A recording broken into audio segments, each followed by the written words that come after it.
Welcome everyone, and hope you are doing well. Thanks for joining this webinar about hybrid sound processing. This is our new compression or amplification system, which is available in all the hearing aids from the Alpha family.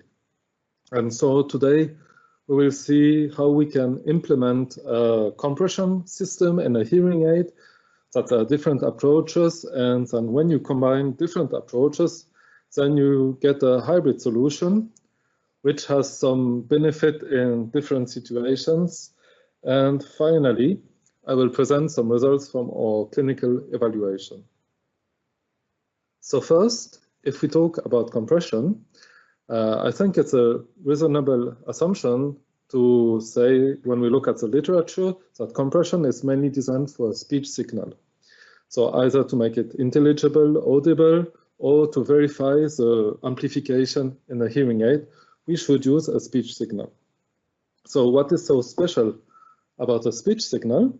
So here I have shown a spectrogram on the top from the start of the International Speech Test Signal, so the ISTS. And what you see is first that this speech signal is a broadband signal. So for a hearing aid, it goes from 100 or even below 100 up to 10 kilohertz. So you have information in different frequency regions. And the second point is when you look at the waveform on the bottom here in the gray, so in the time domain, then you see that the speech signal is a highly modulated signal. So you have a succession of loud and soft portion in the signal.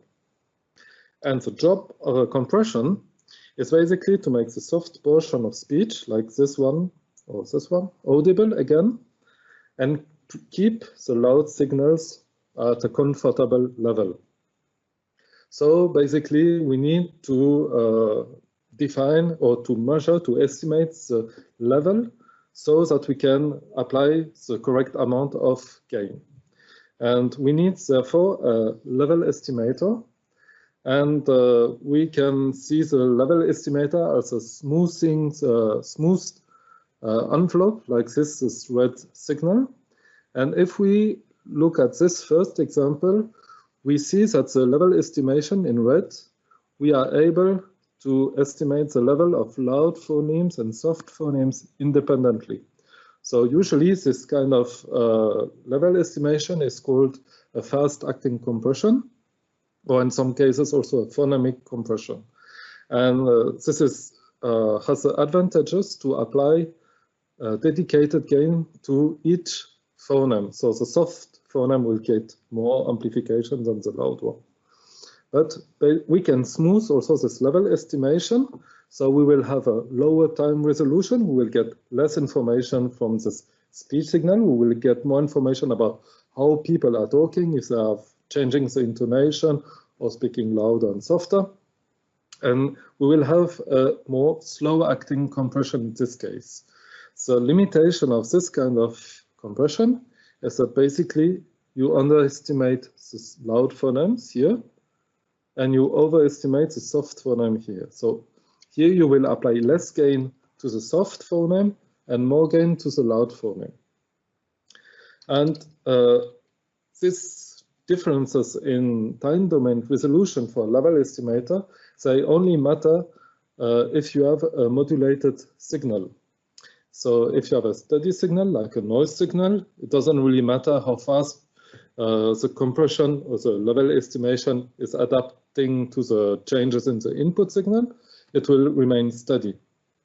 And for steady signals, the challenge is more to know where is the information distributed in the frequency domain.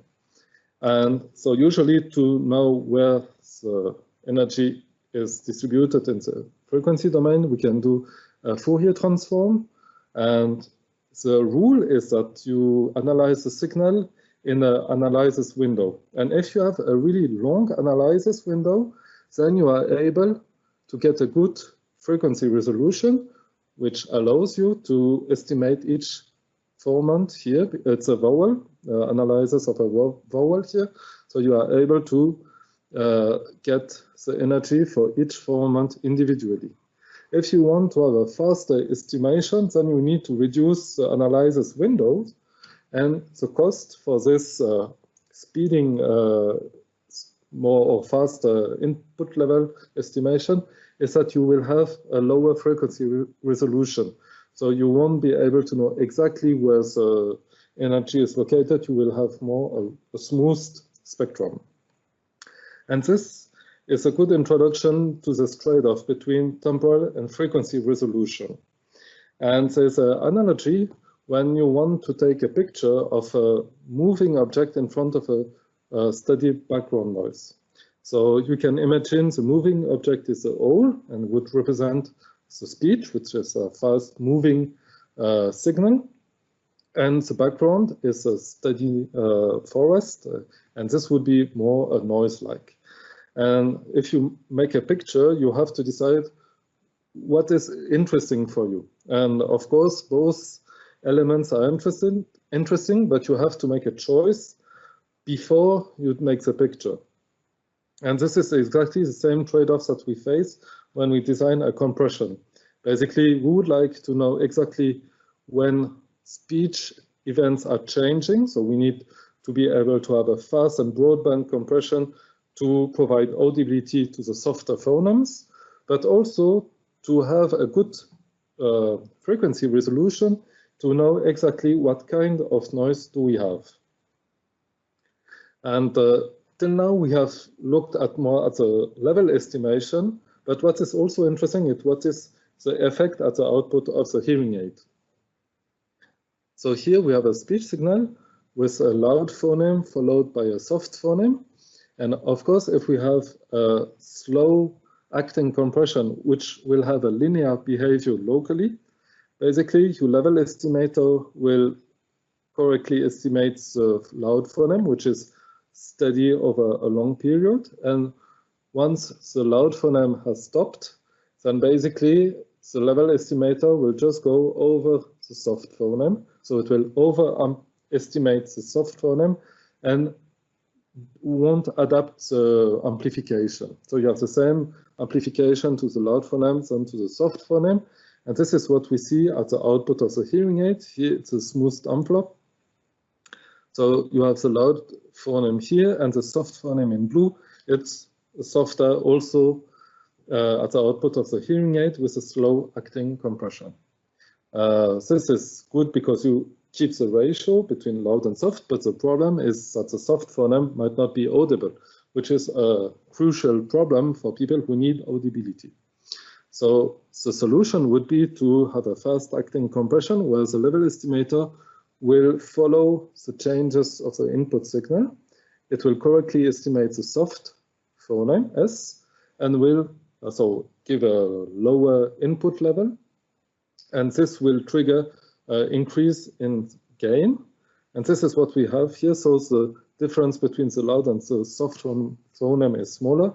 And basically the soft phoneme gets more amplification. And this is the only way to provide enough audibility to the soft phoneme of a speech signal.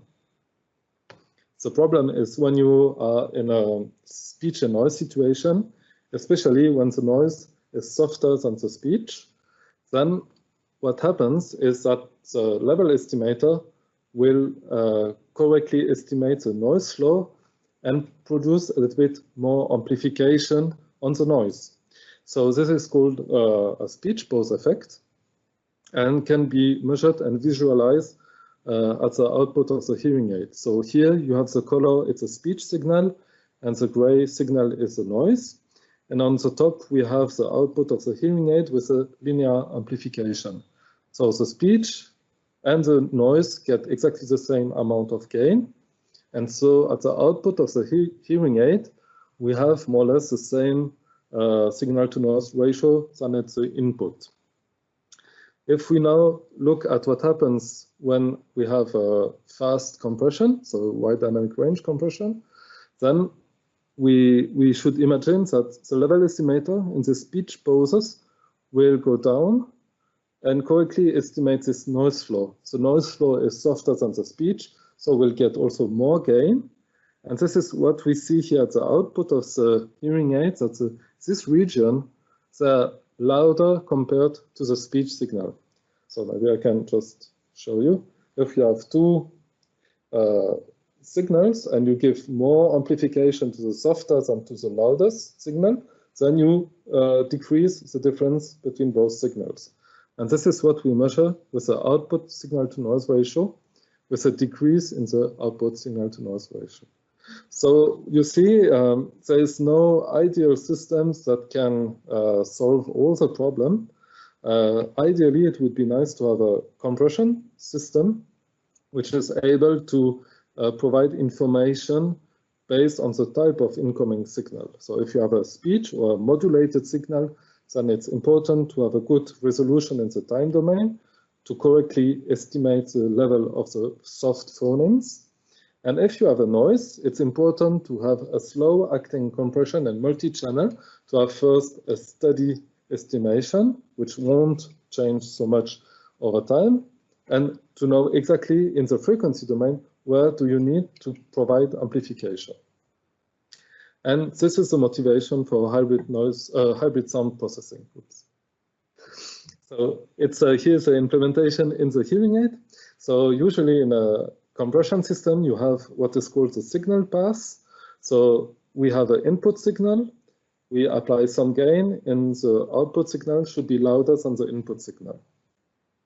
The applied gain depends on the estimated level, and so there's in parallel an analysis path which will provide an estimated level. And we use a level to gain function to know exactly how much gain should be applied. So if you have a loud sound, you give less gain. Then if you have a soft sound, then you give more gain. Okay, this is the basic compression explanation. And for hybrid sound processing, basically we have two estimators, like two engines like in a car, and each engine is specialized for a specific situation. So first we have for speech-like signals, a fast broadband level estimator. This is really good to provide audibility to soft phonemes. And in parallel, we have a 24 multi-channel compression with slow acting time constant. And this is really important to localize and correctly estimate where the noise is located. Of course, we have to match the number of estimators, so to 24 for both signals before we make a decision. So should we use the fast or the slow level estimator? And then we have this curve which will be used to know how much gain should be applied. You can change this curve in the fitting software. Of course, if you have another hearing loss, a different hearing loss, it will change the amount of gain that is required. But you can also change the gain by selecting another fitting rationale or by doing some fine tuning when you do some real ear measures as an example.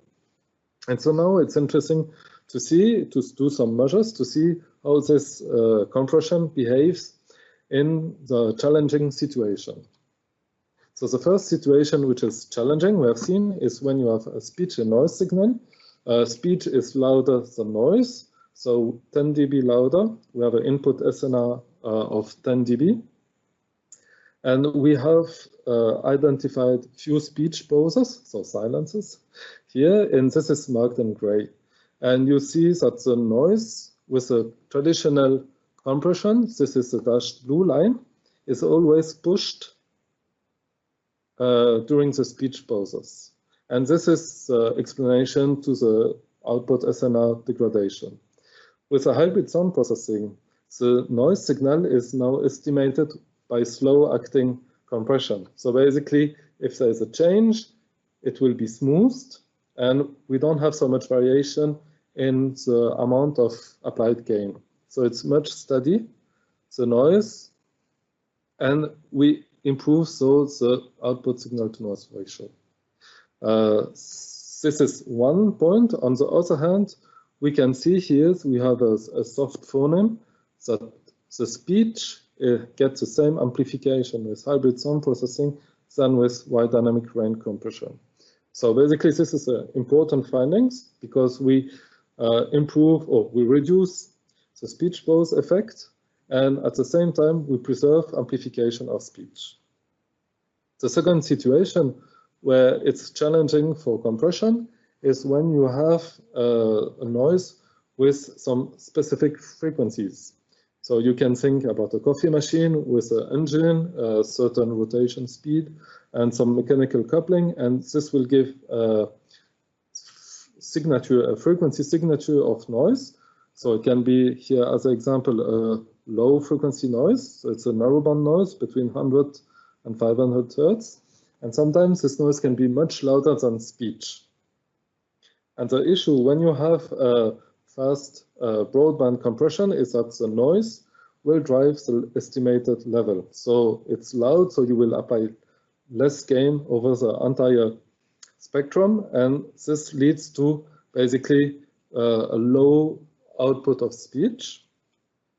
But if we use hybrid sound processing, then basically the noise will be estimated with a 24 multi-channel compression. And so you distribute the energy over multiple estimators, so you reduce the output. And at the same time, the remaining speech portions, they are estimated with a fast broadband estimator, which is able to provide audibility to the softer portion of speech, which are usually also located in the higher frequencies. And this is really interesting because we see also in this example that at the output SNR of the hearing aid, you have an improvement by 3.5 dB SNR. So this kind of approach basically is better than the traditional compression system in many different situations. These are measures from the lab, so just a partial view. What is really interesting is to see what is the effect on hearing aid users. So for this, we tested the hybrid sound processing against a traditional wide dynamic range compression. And we did a speech test. We measured the speech reception thresholds. So noise was presented from around the speaker at 65 dB SPL. It was fixed. And the speech was adapted to understand 50%. We used two different noise types. So the first was a modulated speech shape noise, and the second was a narrowband steady noise. We use different noises to cover also different listening situations that could happen in daily life situations. And here we have the results. So by noise type, so on the top we have the speech-shaped noise, and on the bottom we have the narrowband frequency noise. And we measured it in three conditions, so unaided with the reference compression and with hybrid sound processing. And we have the distribution of speech reception thresholds on the y-axis. So if you have lower scores, basically it's better because it means you have the same understanding in a more difficult situation. And a good news first is to see that if you have amplification, and it doesn't matter what kind of amplification, you have an average improvement of about 3 dB SNR. And this is at least a good information that amplification helps to better understand. But what is more interesting for us is to compare the wide dynamic range compression, so in blue, with hybrid sound processing in red. And here we have an additional benefit of 1 dB SNR. And this is a nice confirmation that what we have measured in a lab setup, that we can also obtain it with hearing aid users, which is really important. So I think now you have a better idea what it's about hybrid sound processing. So it's an amplification system.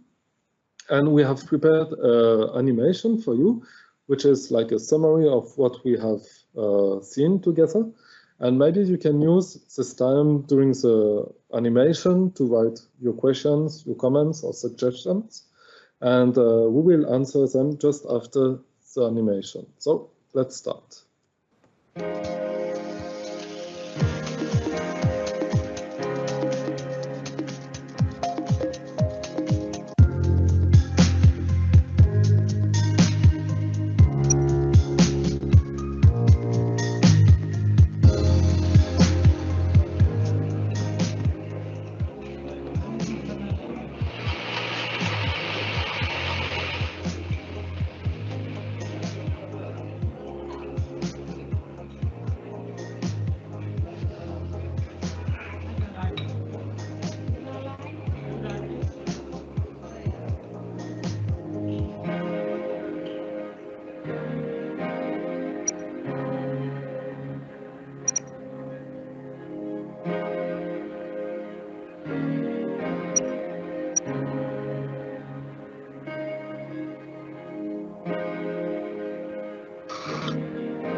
Q, F,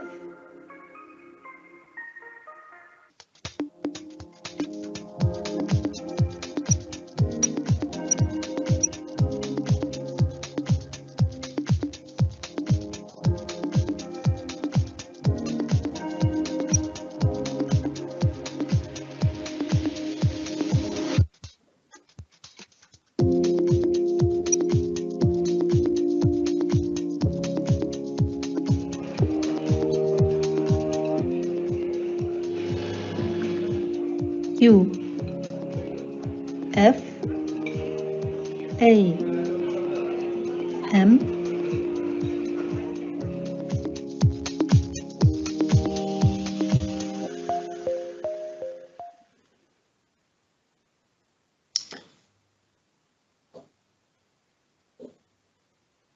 Okay, so I hope this animation is a good summary to what I've presented, and maybe it's also another way to explain the same thing.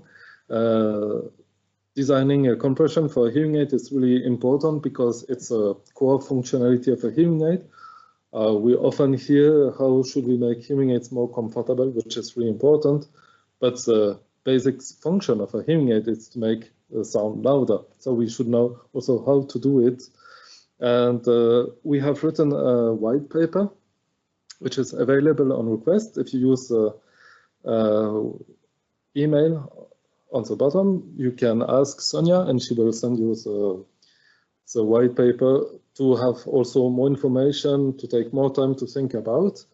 And I hope it's an interesting topic for you, because if you work with hearing aid, it's important to understand how things are working. So this hybrid sound processing is available for all the hearing aids from the Alpha family. And now I will hand over to Sonia. Thank you again for this really interesting talk. Yeah. See you later. See you later. Take care, Thank everyone. you, guys. Bye-bye. Take care, everyone. Stay healthy.